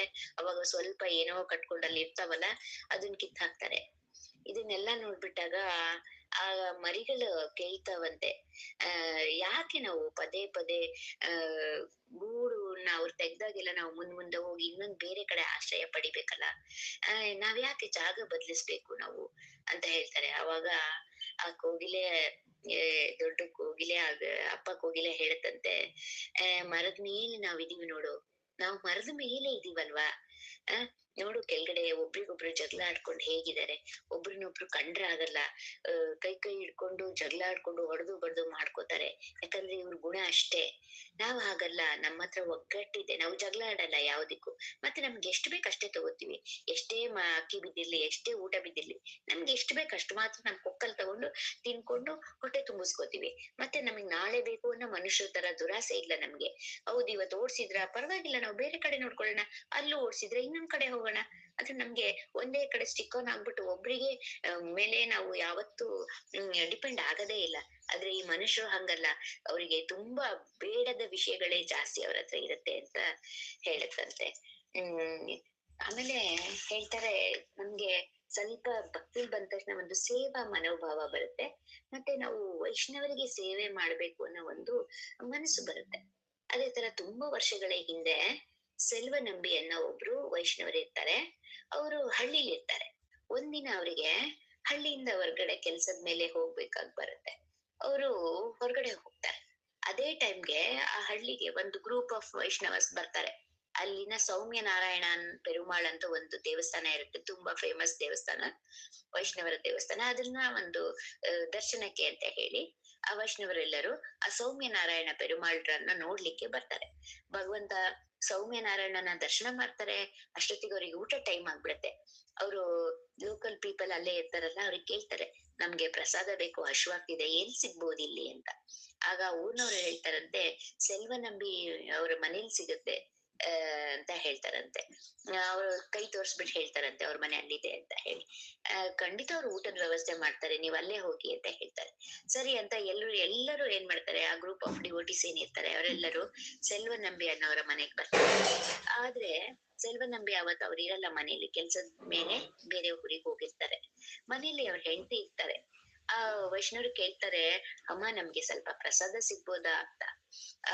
ಅವಾಗ ಅವ್ರು ಹೇಳ್ತಾರೆ, ಖಂಡಿತ, ಯಾಕಿಲ್ಲ, ಸ್ವಲ್ಪ ಹೊತ್ತು ಕೂತ್ಕೊಳ್ಳಿ, ನಾನು ಅಡ್ಗೆ ಮಾಡಿ ಬಡಿಸ್ಬಿಡ್ತೀನಿ ಅಂತ ಹೇಳ್ತಾರೆ. ಒಳಗಡೆ ಬೇಗ ಬಂದು ಅಡ್ಗೆ ಮನೆ ನೋಡ್ತಾಳೆ, ಅವ್ರ ಮನೇಲಿ ಅಕ್ಕಿನೇ ಇರಲ್ಲ. ತುಂಬಾ ಬೇಜಾರಾಗತ್ತೆ ಅವಳಿಗೆ, ಕಣ್ಣಲ್ಲಿ ನೀರ್ ಬಂದ್ಬಿಡುತ್ತೆ. ಮನೇಲಿ ನೋಡಿದ್ರೆ ಅಕ್ಕಿ ಇಲ್ಲ. ವೈಷ್ಣವಿಗೆ ಸ್ವಲ್ಪ ಹೊತ್ತು ಕೂತ್ಕೊಳ್ಳಿ, ನಾನು ಅಡ್ಗೆ ಮಾಡಿ ಬಡಿಸ್ಬಿಡ್ತೀನಿ ಅಂತ ಹೇಳ್ಬಿಟ್ನಲ್ಲ ಅಂತೇಳಿ ತುಂಬಾ ಕಣ್ಣಲ್ಲಿ ಹತ್ಕೊಂಡು ಏನಾದ್ರು ಸ್ವಲ್ಪ ಸಿಗ್ಬೋದಾ ಅಂತ ಹೇಳಿ ಎಲ್ಲಾ ಡಬ್ಬಗಳನ್ನು ತೆಗ್ದು ಎಲ್ಲೆಲ್ಲಿ ಇಟ್ಟಿರ್ತಾರೆ ಎಲ್ಲ ಹುಡುಕ್ತಾಳೆ, ಏನೂ ಸಿಗಲ್ಲ. ಅವಾಗ ಹೇಗೆ ನಾನು ಈ ವೈಷ್ಣವರನ್ನ ಸರ್ವ್ ಮಾಡ್ಲಿ ಅಂತ ಮನೇಲಿ ಎಲ್ಲಾ ಕಡೆ ಹುಡುಕಿದ್ರು ಒಂದ್ ಹಿಡಿಯಷ್ಟು ಅಕ್ಕಿ ಸಿಗಲ್ಲ. ಆದ್ರೆ ನೋಡಿದ್ರೆ ಇಷ್ಟ ಜನ ವೈಷ್ಣವರಿದ್ದಾರೆ ಅಂತ ಹೇಳಿ ತುಂಬಾ ಮನ್ಸಲ್ಲಿ ಬೇಜಾರ್ ಮಾಡ್ಕೊತಿರ್ತಾಳೆ. ಆ ಮನೇಲಿ ಒಂಚೂರು ಅಕ್ಕಿ ಇರಲ್ಲ ಅವತ್ತು ಅವಲ್ಲಿ. ಆದ್ರೆ ಅವಳಿಗೆ ಎದುರುಗಡೆ ಒಂದ್ ಬಾಕ್ಸ್ ಕಾಣಿಸುತ್ತೆ. ಆ ಬಾಕ್ಸ್ ಅಲ್ಲಿ ಗಂಡ ಸೆಲ್ವನಂಬಿಯಾರ್ ಭತ್ತ ತುಂಬಿಟ್ಟಿರ್ತಾನೆ. ಯಾಕಂದ್ರೆ ಹಸ್ಕ್ ರೈಸ್ ಅಂತಾರಲ್ಲ ಅದು. ಆ ಭತ್ತ ಮುಂದಿನ ಒಂದು ಸೀಸನ್ ಅಲ್ಲಿ ಗದ್ದೆಯಲ್ಲಿ ಬಿತ್ತಲಿಕ್ಕೆ ಅಂತ ಇಟ್ಕೊಂಡಿರ್ತಾನೆ. ಆಮೇಲೆ ನೆಕ್ಸ್ಟ್ ಸೀಸನ್ ಬರುತ್ತಲ್ಲ, ಈಗ ಭತ್ತ ಬಿತ್ತಿ ಬೆಳೆ ತೆಗಿಬೇಕು ಅಂತ ಆ ಬಿತ್ತೋ ಬೆಳೆ ಭತ್ತನ ಇಟ್ಕೊಂಡಿರ್ತಾರೆ. ಈ ಭಕ್ತನ ಮುಂದೆ ಮುಂದೆ ಬರೋ ಭೂಮಿಗೆ ಬಿತ್ತಿ ತೆಗಿಬೇಕು ಅಂತ ಇಟ್ಕೊಂಡಿರ್ತಾನಲ್ಲ ಆ ಭತ್ತನ, ಸೆಲ್ವನಂಬಿಯಾರ್ ಅವರ ಹೆಂಡತಿ ಏನ್ ಮಾಡ್ತಾಳೆ, ಅದನ್ನ ತೆಗೆದ್ಬಿಟ್ಟು, ಅವಳಿಗೆ ಬೇರೆ ಆಪ್ಷನ್ ಇರಲ್ಲ, ಆ ಬಾಕ್ಸ್ ಅನ್ನ ತೆಗ್ದ್ಬಿಟ್ಟು ಅದ್ರಲ್ಲಿರೋ ಭತ್ತ ತೆಗೆದು ಭತ್ತದ ಮೇಲಿರೋ ಹೊಟ್ಟು ಆ ಸಿಪ್ಪೆನೆಲ್ಲ ತೆಗೆದ್ಬಿಟ್ಟು ಅಕ್ಕಿನ್ ಮಾಡಿ ಆ ಪ್ರಸಾದನ ಬೇಗ ಬೇಗ ಮಾಡಿ ಆಮೇಲೆ ಆ ವೈಷ್ಣವರಿಗೆ ಬಡಿಸ್ತಾಳಂತೆ. ಅವಳು ಶ್ರದ್ಧೆ ಮತ್ತೆ ಭಕ್ತಿಯಿಂದ, ಇಲ್ಲ ನನ್ ವೈಷ್ಣವಿಗೆ ಸ್ವಲ್ಪ ಏನಾದ್ರೂ ಮಾಡ್ಬೇಕು ಅನ್ನೋ ಅವಳ ಮನ್ಸಿರುತ್ತಲ್ಲ, ಆ ಪ್ರಸಾದಕ್ಕೆ ಅಷ್ಟು ಟೇಸ್ಟ್ ಇರುತ್ತಂತೆ, ಭಗವಂತಂಗ ಅರ್ಪಿಸಿ ಅವಳಿಗೆ ಬಡಿಸ್ತಾಳಂತೆ. ಅವಾಗ ಒಂಥರ ಅವಳಿಗೆ ಸಮಾಧಾನ ಆಗತ್ತಂತೆ. ಆಗ ಅವಳಿಗೆ ಮತ್ತೆ ಮನ್ಸೊಳಗ್ ಖುಷಿನೂ ಆಗತ್ತಂತೆ. ಸದ್ಯ ಇವ್ರಿಗೆ ಏನು ಇದ್ದಂಗೆ ಬರೀ ಕೈ ಕಳಿಸ್ಲಿಲ್ವಲ್ಲ ನಾವು ಅಂತ ಹೇಳಿ ಅನ್ಸುತ್ತಂತೆ. ಈ ಕಡೆ ವೈಷ್ಣವರಿಗೂ ತುಂಬಾ ರುಚಿಯಾಗಿರೋ ಪ್ರಸಾದ ತಿಂದು ತೃಪ್ತರಾಗ್ತಾರಂತೆ. ಮತ್ತೆ ಸೆಲ್ವನಂಬಿಯಾರವರ ಹೆಂಡತಿಗೆ ಆಶೀರ್ವಾದನೂ ಮಾಡಿ ಹೋಗ್ತಾರಂತೆ. ಅವರ ಹೃದಯ ಮತ್ತೆ ಹೊಟ್ಟೆ ಎರಡೂ ತುಂಬಿರುತ್ತೆ. ಅವ್ರು ಸಂತೋಷದಿಂದ ಹೋಗ್ತಾರೆ. ಸೆಲ್ವನಂಬಿಯಾರವರ ಹೆಂಡತಿ ಅವರ ಆತಿಥ್ಯಕ್ಕೆ ತುಂಬಾ ಖುಷಿ ಪಟ್ಕೊಂಡು ಅವರಿಗೆ ಇಲ್ಲಿಗೆ ಆಶೀರ್ವಾದ ಸಹ ಮಾಡೋಗ್ತಾರೆ. ಸಂಜೆ ಸೆಲ್ವನಂಬಿಯಾರ್ ಬರ್ತಾರೆ. ಆದ್ರೆ ಅವ್ರ ಹೆಂಡತಿ ಏನು ಹೇಳದೇ ಇಲ್ಲ. ಹೀಗಾಯ್ತು, ಹೀಗ್ ಬಂದಿದ್ರು, ನಾನ್ ಹೀಗ್ ಮಾಡ್ದೆ, ಇದ್ ಯಾವ್ದು ಹೇಳಲ್ಲ ಅವಳು. ಅವನಿಗೂ ಏನ್ ಡಿಫ್ರೆನ್ಸ್ ಅನ್ಸಲ್ಲ. ಹೀಗೆ ವೈಷ್ಣವ್ ಬಂದಿದ್ರು, ನಾನ್ ಹಿಂಗೆಲ್ಲಾ ಮಾಡ್ದೆ ಅಂತ ಅವಳಿಗೆ ಏನು ಹೇಳಲ್ಲ, ಸುಮ್ನಿರ್ತಾರೆ. ಮುಂದೆ ಒಂದ್ ದಿವಸ ಬಿತ್ತನೆ ಕಾಲ ಬರುತ್ತೆ. ಆ ಸೀಸನ್ ಬರುತ್ತೆ. ಸರಿ, ಗದ್ದೆಗೆ ಬಿತ್ಲಿಕ್ಕೆ ಅವನ್ ಏನ್ ಮಾಡ್ತಾನೆ, ಭತ್ತ ಇಟ್ಟಿದ್ನಲ್ಲ ಬಾಕ್ಸ್, ಆ ಬಾಕ್ಸ್ ತೆಗಿತಾನೆ, ಖಾಲಿ ಆಗಿರುತ್ತೆ. ಅವನಿಗೆ ಶಾಕ್ ಆಗ್ಬಿಡುತ್ತೆ. ಹೆಂಡತಿ ಕೇಳ್ತಾನೆ, ಭತ್ತ ಏನ್ ಮಾಡ್ರೆ, ಏನಾಯ್ತು ಅಂತ. ಬಿತ್ತನೆಗೆ ಅಂತ ಇಟ್ಕೊಂಡಿದ್ದೆ ಗೊತ್ತಾ ಅದನ್ನ, ನಾವ್ ಅಂತ ಹೇಳಿದಾಗ ಅವಳು ಹೇಳ್ತಾಳೆ, ನಾನ್ ಆಗ್ಲೇ ಆ ಭತ್ತನ ಬಿತ್ಬಿಟ್ಟಿದೀನಿ, ಆದ್ರೆ ನಿಮ್ ಗದ್ದೆಲ್ ಬಿತ್ತಿಲ್ಲ ನಾನು ಅಂತ ಹೇಳ್ತಾಳೆ. ಅವನಿಗೆ ಶಾಕ್ ಆಗುತ್ತೆ. ಏನು ಏನಂದೆ ಅಂತ ಹೇಳ್ತ ಗಾಬರಿಯಿಂದ ಕೇಳ್ತಾನೆ. ಆಗ ಅವಳ ಹೆಂಡತಿ ಹೇಳ್ತಾಳೆ, ನಾನ್ ನಿಮ್ ಗದ್ದೆಲ್ ಬಿತ್ತಿಲ್ಲ, ವೈಕುಂಠದಲ್ಲಿ ಭತ್ತ ಬಿತ್ಬಿಟ್ಟಿದೀನಿ ಆಗ್ಲೇ, ಫಲ ಬರುತ್ತೆ ಬಿಡಿ ಅಂತಾಳೆ. ಆದ್ರೆ ಅವನಿಗೆ ಏನು ಅರ್ಥನೇ ಆಗಲ್ಲ. ಇವಳಿಗೆ ಏನಾಗಿದೆ ಇವತ್ತು, ಏನೇನೋ ಮಾತಾಡ್ತಿದ್ದಾಳಲ್ಲ ಅಂತ ಹೇಳಿ ಆಶ್ಚರ್ಯದಿಂದ ಅವಳ ಮುಖ ನೋಡ್ತಾನೆ. ಆಗ ಅವಳು, ವೈಷ್ಣವರು ಬಂದಿದ್ರು, ಪ್ರಸಾದಕ್ಕಿಂತ ಮನೇಲಿ ಏನೂ ಇರ್ಲಿಲ್ಲ, ನಾನ್ ಭತ್ತದ ಸಿಪ್ಪೆ ತೆಗೆದ್ಬಿಟ್ಟು ಅಕ್ಕಿ ಮಾಡಿ ಅದರಿಂದ ಪ್ರಸಾದ ಮಾಡಿ ಬಡಿಸ್ದೆ, ಅವ್ರು ತುಂಬಾ ಹಶುವಿಂದ ಬಂದಿದ್ರು, ನಂಗ್ ಬೇರೆ ಆಪ್ಷನ್ನೇ ಇರ್ಲಿಲ್ಲ, ಸಾರಿ, ನಾನ್ ನಿಮ್ಗೆ ಹೇಳೂ ಇಲ್ಲ, ಹೆದರ್ಕೊಂಡು ನೀವು ಬೈತೀರಾ ಅಂತ ಹೇಳಿ ಅಂತ ಹೇಳ್ತಾಳೆ. ಬಿತ್ತನೆಯ ಭತ್ತನ ಯೂಸ್ ಮಾಡ್ಬಿಟ್ಟೆ ಅಂತ ಹೇಳ್ತಾರೆ. ಗಂಡ ಸ್ವಲ್ಪ ಅಂಜಿಕೆಯಿಂದ ಗಂಡನ ಮುಖ ನೋಡ್ತಾಳೆ. ಸೆಲ್ವನಂಬಿಯಾರು ಬೈಯದೇ ಇಲ್ಲ, ಅವನೇನ್ ಮುಖ ಅವನ್ ಮುಖ ತುಂಬಾ ಖುಷಿಯಿಂದ ಇರುತ್ತೆ. ಮತ್ತೆ ಹೇಳ್ತಾಳೆ, ಏನ್ ನೀನ್ ಮಾಡಿದ್ಯಲ್ಲ, ತುಂಬಾ ಕರೆಕ್ಟ್ ಆಗಿ ಮಾಡಿದ್ಯಾ ಅಂತ ಹೇಳಿ ಖುಷಿ ಪಡ್ತಾನೆ. ಈಗ ನೀನು ಎಕ್ಸ್ಪ್ಲೇನ್ ಮಾಡ್ದ್ಯಲ್ಲ, ಹೇಗೆ ಭತ್ತದ ಸಿಪ್ಪೆ ತೆಗೆದು ಅಕ್ಕಿ ಮಾಡಿ ಅವ್ರಿಗೋಸ್ಕರ ನೀನ್ ರಿಸ್ಕ್ ತಗೊಂಡು ಈ ತರ ಬುದ್ಧಿ ಉಪಯೋಗಿಸ್ದಲ್ಲ, ವೈಷ್ಣವರಿಗೆ ಹಸಿವು ನಿಗಿಸ್ಬೇಕು ಅಂತ ನಿನಗ ಅದು ಹೊಳಿತಲ್ಲ, ಇದ್ರಿಂದ ನಂಗೆ ತುಂಬಾ ಸಂತೋಷ ಆಯ್ತು ಅಂತ ಹೇಳ್ತಾನೆ. ಯಾಕಂದ್ರೆ ಅವನು ಒಳ್ಳೆ ಭಕ್ತನೇ ಆಗಿರ್ತಾನೆ. ನಾವೇನ್ ಧರ್ಮ ಕಾರ್ಯ ಮಾಡ್ತೀವಿ ಇವತ್ತು, ಮುಂದೆ ಅದು ಖಂಡಿತ ಒಂದ್ ಫಲ ಕೊಡುತ್ತೆ ಅಂತ ಹೇಳಿ, ಈ ಕಡೆ ಸೆಲ್ವನಂಬಿಯಾರು ಏನ್ ಮಾಡುದು, ಪೂರ್ತಿ ವರ್ಷ ಬಿತ್ತನೆಗೆ ಅಂತ ಇಟ್ಟಿರೋ ಭತ್ತನೇ ಇಲ್ದಂಗ ಆಗ್ಬಿಡ್ತಲ್ಲ ಅಂತ ಸ್ವಲ್ಪ ಚಿಂತೆ ಮಾಡ್ಕೊಂಡಿರ್ತಾನೆ. ಆದ್ರೆ ಹೋಗ್ಲಿ, ಏನು ಮಾಡಕ್ಕಾಗಲ್ಲ, ಸದ್ಯ ವೈಷ್ಣವರಾದ್ರೂ ತಿಂದು ತೃಪ್ತಿ ಪಡ್ಕೊಂಡು ಹೋದ್ರಲ್ಲ ಅನ್ಬಿಟ್ಟು ಅವತ್ ರಾತ್ರಿ ಮಲ್ಕೋತಾನೆ. ಚಿಂತೆನೂ ಜೊತೆಗಿರುತ್ತೆ, ಸ್ವಲ್ಪ ಸಂತೋಷನೂ ಆಗ್ತಿರುತ್ತೆ ಅವನಿಗೆ. ಆದ್ರೆ ಭಗವಂತ ನೀನೇ ಕಾಪಾಡ್ಬೇಕು ಅಂತ ಹೇಳಿ ಆ ರಾತ್ರಿ ಮಲ್ಕೋತಾರೆ. ಅವತ್ತಿನ ಕನ್ಸಲ್ಲಿ ನಮ್ಮ ಭಗವಂತ ಅವನ್ ಕನ್ಸಲ್ಲಿ ಬಂದ್ ಹೇಳ್ತಾನೆ, ಏನು ಹೆದ್ರು ಬೇಡ, ಯಾಕಂದ್ರೆ ನೀನು ನನ್ನ ಭಕ್ತರ ವೈಷ್ಣವರ ಹೊಟ್ಟೆ ತುಂಬಿಸಿದ್ಯಾ, ಅವ್ರಿಗೆ ಹಶ್ವಾದಾಗ ನೀನು ಸೇವೆ ಮಾಡಿದ್ಯಾ, ಸರ್ವ್ ಮಾಡಿದ್ಯಾ, ಅದಕ್ಕಾಗಿ ನಾನ್ ತುಂಬಾ ಸಂತೋಷ ಪಟ್ಟಿದ್ದೀನಿ, ನಾನ್ ಥ್ಯಾಂಕ್ಸ್ ಹೇಳ್ತೀನಿ ನಿನಗೆ. ಮತ್ತೆ ಹೇಳ್ತಾನೆ, ನಾನ್ ನಿನಗೆ ಬಿತ್ತನೆ ಬೀಜ ಕಳ್ಸ್ಕೊಡ್ತೀನಿ, ಆಯ್ತಾ, ನೀನೇನ್ ಟೆನ್ಷನ್ ಮಾಡ್ಕೊಳ್ಬೇಡ, ಪೂರ್ತಿ ವರ್ಷ ನಿಂದ ಹಾಳಾಗದ್ ಬೇಡ, ಪೂರ್ತಿ ವರ್ಷದ ಬೆಳೆ ಒಂದು ಒಂದು ಸ್ಯಾಕ್ರಿಫೈಸ್ ಮಾಡಿದೀಯ ನೀನು, ಅದಕ್ಕೋಸ್ಕರ ನನಗ್ ಖುಷಿ ಆಗಿದೆ, ನಾನ್ ಕಳ್ಸ್ಕೊಡ್ತೀನಿ ಅಂತ ಹೇಳ್ತಾನೆ. ನೆಕ್ಸ್ಟ್ ಡೇ ಅದೇ ಊರಿಗೆ ಒಂದ್ ಗ್ರೂಪ್ ಆಫ್ ಪೀಪಲ್ ಬರ್ತಾರೆ, ಶ್ರೀರಂಗಂನಿಂದ ಬರ್ತಾರೆ. ಆಕ್ಚುಲಿ ನಿಜವಾಗ್ಲೂ ಭತ್ತ ತುಂಬಿದ್ ಮಡ್ಕೆನ್ ತರ್ತಾರಂತೆ ಅವರು, ತರ್ತಾರಂತೆ ಮತ್ ಹೇಳ್ತಾರಂತೆ, ಇದನ್ನ ನಿಮಗೆ ತಲುಪಿಸಕ್ ಹೇಳಿದ್ರು ಅಂತ ಹೇಳಿ. ನಿಜವಾಗ್ಲೂ ಸೆಲ್ವನಂಬಿಯಾರ್ ಅವರಿಗೆ ಒಂಥರ ಸರ್ಪ್ರೈಸ್ ಆಗ್ಬಿಡುತ್ತೆ. ಆ, ಏನಪ್ಪ ಈ ಭಗವಂತ ಎಷ್ಟು ಕರುಣೆ ನಮ್ ಮೇಲೆ. ನಾವ್ ಏನೋ ಒಂದು ಚೂರು ಮಾಡಿದಕ್ಕೆ ನಿಜವಾಗ್ಲೂ ಸ್ವತಃ ಅವನೇ ಕೊಟ್ ಕಳ್ಸಿದಾನಲ್ಲ ಅಂತ ಹೇಳಿ ತುಂಬಾ ಅವನಿಗೆ ಒಂಥರ ಸ್ವಲ್ಪ ಇನ್ನೂ ಅವನ ಮೇಲೆ ಅಭಿಮಾನ ಜಾಸ್ತಿ ಆಗತ್ತಂತೆ. ರಾತ್ರಿ ಬಿದ್ದ ಕನ್ಸಂಗೆ ಬೆಳಿಗ್ಗೆ ಯಾರ್ ತಂದ್ ಕೊಡ್ತಾನೆ ಭತ್ತ, ಎಷ್ಟು ಅವ್ನ ಮಾತನ್ನ ನಿಜ ಮಾಡಿದಾನೆ ಅಂತ ಹೇಳಿ ಆ ಭತ್ತನ ತಗೊಂಡು ಭೂಮಿಗೆ ಬಿತ್ತನೆ ಮಾಡ್ತಾನಂತೆ. ಆ ವರ್ಷ ಎಲ್ಲ ವರ್ಷದ ಬೆಳೆಗಿಂತ ತುಂಬಾ ಇಳುವರಿ ಜಾಸ್ತಿ ಬರುತ್ತಂತೆ. ಮತ್ತೆ ತುಂಬಾ ಹೆಲ್ದಿ, ತುಂಬಾ ಒಳ್ಳೆಯ ಕ್ವಾಲಿಟಿ ಇರೋ ಒಂದು ಆ ಭತ್ತ ಬರುತ್ತಂತೆ. ಇದರಿಂದ ಸೆಲ್ವ ನಂಬಿಯಾರಿಗೆ ಅರ್ಥ ಆಗತ್ತಂತೆ, ನಮ್ಮ ಭಗವಂತ ಆ ಯಾವತ್ತು ನಂಬಿದವ್ರಿಗೆ ಕೈ ಬಿಡಲ್ಲ. ಮತ್ತೆ ಅವನ್ ಏನಾರ ಸ್ವಲ್ಪ ಮಾಡಿದ್ರೆ ಅದಕ್ ತಕ್ಕಂಗೆ ನಮಗ್ ಕೊಟ್ಟು ಬಿಡ್ತಾನೆ ಅಂತ ಹೇಳಿ ತುಂಬಾ ಖುಷಿ ಪಡ್ತಾನೆ. ಭಗವಂತ ಒಂಥರ ಅಮೇಝಿಂಗ್ ಅಪ್ಪ ನಮ್ಮವನು ಅಂತ ಹೇಳಿ ಮನ್ಸೊಳಗೆ ತುಂಬಾ ಥ್ಯಾಂಕ್ಫುಲ್ ಆಗಿರ್ತಾನೆ. ಭಗವಂತ ಹೇಳ್ತಾನಲ್ಲ, I am the seed of everything in this world ಅಂತ. ಯಾಕೆ ವರಿ ಮಾಡ್ಕೋತೀಯ, ನಾನು ಎಲ್ಲ ಬೀಜದ ಎಲ್ಲ ಮೂಲ ಬೀಜ ನಾನು ಅಂತ ಹೇಳಿ. ಒಂದು ಆರ್ಡಿನರಿ ಸೀಡ್ ಅಲ್ಲ ಅವನು. ಅದೇ ತರ ನಾವು ಸಹ ಜೀವನದಲ್ಲಿ ಧರ್ಮ ಕಾರ್ಯ ಮಾಡಿದ್ರೆ, ಧಾರ್ಮಿಕ ಕಾರ್ಯ ಮಾಡಿದ್ರೆ ನಾವ್ ಅನ್ಕೋತೀವಲ್ಲ, ಎಷ್ಟೊಂದ್ ಖರ್ಚಾಗ್ಬಿಡ್ತಪ್ಪ, ಎಷ್ಟ್ ಲಾಸ್ ಆಯ್ತು, ಇವತ್ತು ಎಷ್ಟು ದುಡ್ಡು ಖರ್ಚಾಯ್ತು, ಎಷ್ಟೊಂದು ವೇಸ್ಟ್ ಆಗ್ಬಿಡ್ತು ಅನ್ಕೋತೀವಿ. ದೇವಸ್ಥಾನ ಚಾರಿಟಿಗೆ ಯಾರು ಕೇಳಕ್ ಬಂದ್ರೆ ಸ್ವಲ್ಪ ಹಿಂದು ಮುಂದು ಮಾಡ್ತೀವಿ ಕೊಡಕ್ಕೆ ನಾವು. ಆಮ್ ಆಮೇಲೆ ಯಾರು ಬಂದ್ರು ಅಷ್ಟೇ ಫೀಡ್ ಅವ್ರಿಗೆ ಏನಾದ್ರು ಮಾಡಿದ್ರೆ ಎಷ್ಟ್ ಖರ್ಚಾಯ್ತು ಅಂತ ಮನ್ಸೊಳಗೆ ಎಲ್ಲೋ ಒಂದ್ ಮೂಲೆಯಲ್ಲಿ ಲೆಕ್ಕ ಹಾಕ್ಬಿಡ್ತೀವಿ ನಾವು. ನಮ್ಗಾದ ಖರ್ಚ ಏನು ಅಲ್ಲ, ಭಗವಂತನದ್ದೇ ಅಲ್ವಾ ಅವೆಲ್ಲ. ಅವಂದೇ ಆಗಿರ್ಬೇಕಾದ್ರೆ ನಮ್ದು ಅಂತ ಯಾಕೆ ನಾವು ನಿಜಕ್ಕೂ ನಾನು ಇಲ್ಲ ಅಯ್ಯೋ ಖರ್ಚಾಗ್ಬಿಡ್ತಲ್ಲ ಅಂತ ಯಾಕೆ ಅನ್ಕೋಬೇಕು. Is the seed of everything. ನಾವ್ ಒಂದು ನೆನ್ಪಿಟ್ಕೋಬೇಕು, ನಾವೇನಾದ್ರೂ ಭಕ್ತಿಗೆ ಅಥವಾ ಭಗವಂತನ ಭಕ್ತರಿಗೆ ಏನಾದ್ರೂ ಸ್ವಲ್ಪ ಮಾಡಿದ್ರು ಬೀಜ ತರ ಬಿತ್ತಿದಂಗೆ ಅದು ಮುಂದೆ ಅದರ ಪ್ರತಿಫಲ ಸಿಕ್ಕೇ ಸಿಗುತ್ತೆ. ಸದ್ಯಕ್ಕೆ ನಮ್ಗೆ ಲಾಸು, ಖರ್ಚು, ವೇಸ್ಟು, ಅಯ್ಯೋ ಇದರಿಂದ ಏನು ರಿಟರ್ನ್ಸ್ ಇಲ್ಲಪ್ಪ ಅಂತ ಅನ್ಸಿದ್ರು ಬೆಲೆ ಕಟ್ಟಕ್ ಆಗದ ಒಂದು ರಿಟರ್ನ್ಸ್ ಖಂಡಿತ ಬರುತ್ತೆ. ಅದು ಇನ್ವೆಸ್ಟ್ ಮಾಡ್ದಂಗ ಅದು ನಾವು ಒಂದೇ ದಿವಸ ಅದು ರಿಟರ್ನ್ ಬಂದೇ ಬರುತ್ತೆ. ನಮ್ಗೆ ಲಾಸ್ ಅಂತೂ ಆಗಲ್ಲ. ಖರ್ಚಾಗಿದೆ, ಪ್ರಾಫಿಟ್ ಇಲ್ಲ ಅಂತ ನಾವಂತೂ ಅನ್ಕೊಳಕ್ ಬೇಡ. ಎಲ್ಲವನ್ನು ಮೀರಿದ ರಿಟರ್ನ್ಸ್ ಬರುತ್ತೆ. ಭಗವಂತನಿಗೆ ಬೀಜಂ ಅವ್ಯಯಂ ಅಂತಾರೆ. ಬೀಜ ಅವ್ಯಯಂ ಅಂದ್ರೆ ಈಸ್ ದ ಸೀಡ್ ಆಲ್, ಒಂದು seed of all activities in this world. ಎಲ್ಲ ಆಕ್ಟಿವಿಟಿಗೂ ಭಗವಂತನೇ ಮೂಲ, ಭಗವಂತನೇ ಬೀಜ ಆಗಿರೋದ್ರಿಂದ ಹ್ಮ್ ಆ ಬರೋದು ಹೋಗೋದು ಎಲ್ಲದಕ್ಕೂ ಭಗವಂತನೇ ಆಗಿರೋದ್ರಿಂದ ಸೊ ನಾವು ಭಗವಂತನ ಮೇಲೆ ಡಿಪೆಂಡ್ ಆಗ್ಬೇಕು. ನಾವು ಶುದ್ಧ ಭಕ್ತಿಯ ಬೀಜನ ನೆಡೋಣ ನಮ್ಮ ಈ ಒಂದು ಲೈಫ್ ಅಲ್ಲಿ. ಮನುಷ್ಯ ಜೀವನ ಸಿಕ್ಬಿಟ್ಟಿದೆ, ಒಳ್ಳೆ ನಮ್ಗೆ ಅಸೋಸಿಯೇಷನ್ ಸಿಕ್ಕಿದೆ, ಭಕ್ತಿ ಮತ್ತೆ ಮಾಡ್ಲಿಕ್ಕೆ ಎಲ್ಲ ಅನುಕೂಲನು ಭಗವಂತ ಮಾಡ್ಕೊಟ್ಟಿದ್ದಾನೆ. ಆ ಒಂದು ಬೀಜನ ಈ ಜೀವಮಾನದಲ್ಲಿ ಈ ಮನುಷ್ಯನಾಗಿ ಹುಟ್ಟಿದಿಕ್ಕಾದ್ರೂ ನೆಟ್ ಬಿಡೋಣ. ಮುಂದೊಂದು ದಿವಸ ನಮ್ಗೆ ವೈಕುಂಠದಲ್ಲಿ ಅದ್ರ ಪ್ರತಿಫಲ ಪಡೆಯೋದಕ್ಕೆ ಖಂಡಿತ ಸಿಕ್ಕೇ ಸಿಗತ್ತೆ. ಯಾಕಂದ್ರೆ ನಾವು 100% ಪ್ಯೂರ್ ಆಗಿ ಮಾಡಿದ್ರೆ ಅಲ್ಲಿ 100% ನಮಗೆ ರಿಟರ್ನ್ಸ್ ಅಂತೂ ಸಿಗುತ್ತಲ್ವಾ. ಸೊ ಶುದ್ಧ ಭಕ್ತಿ ಮಾಡಿ ಭಗವದ್ಧಾಮನ ಪಡಿಬೇಕು ಅನ್ನೋದು ಒಂದು ಮೂಲೆಯಲ್ಲಿ ಇಚ್ಛೆ ಇಟ್ಕೊಳ್ಳೋಣ. ನಾವ್ ಅಷ್ಟು ಪ್ಯೂರ್ ಅಲ್ದಿದ್ರುನು ನಾವ್ 100% ಒಳ್ಳೆ ಇಂಟೆನ್ಷನ್ ಇಟ್ಕೊಂಡು ನಾವ್ ಇಚ್ಛೆ ಪಟ್ರೆ ಅದ್ಯಾಕಾಗಲ್ಲ. ಸೊ ಆಗಿದ್ದಾಯ್ತು ಇವತ್ತಿಂದ. ಹಿಂದಿನ ಎಷ್ಟು ದಿವಸ ಕಳೆದಿದ್ರು ನಾವು ಪರವಾಗಿಲ್ಲ. ಇವತ್ತಿನಿಂದ ಫ್ರಮ್ ಟುಡೇ, ಇವತ್ತಿಂದ ನಾವು ಒಂದು ಒಳ್ಳೆಯ ಭಕ್ತಿಯನ್ನು ಬೀಜನ ಬಿತ್ತೋಣ ನಮ್ಮ ಜೀವನದಲ್ಲಿ. ಮುಂದೊಂದು ದಿವಸ ಅದ್ರ ಫಲ ಖಂಡಿತ ಅನುಭವಿಸ್ತೀವಿ ನಾವು. ಸೊ ಇವತ್ತು ನಾವು ಆ ಒಳ್ಳೆ ಬೀಜ ಬಿತ್ತಕ್ಕೆ ಪ್ರಯತ್ನ ಮಾಡೋಣ. ಆದಷ್ಟು ಭಕ್ತಿಲಿರಕ್ಕೆ ಮತ್ತೆ ಭಗವಂತನ ಭಕ್ತರ ಒಂದು ಸೇವೆ ಮಾಡ್ಲಿಕ್ಕೆ ಆ ಸೇವೆ ಮನೋಭಾವನ ಮಾಡ್ಕೊಳ್ಳೋಣ.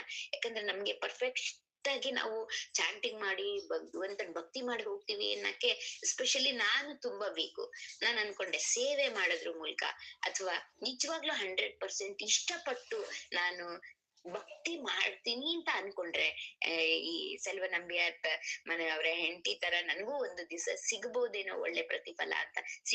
ಸಿಕ್ಕೇ ಸಿಗತ್ತೆ ಅನ್ನೋ ಒಂದು ಕಾನ್ಫಿಡೆನ್ಸ್ ಈ ಒಂದು ಸ್ಟೋರಿ ಕೇಳಿದಾಗ ನನ್ಗೆ ಬಂತು. ಹರೇ ಕೃಷ್ಣ.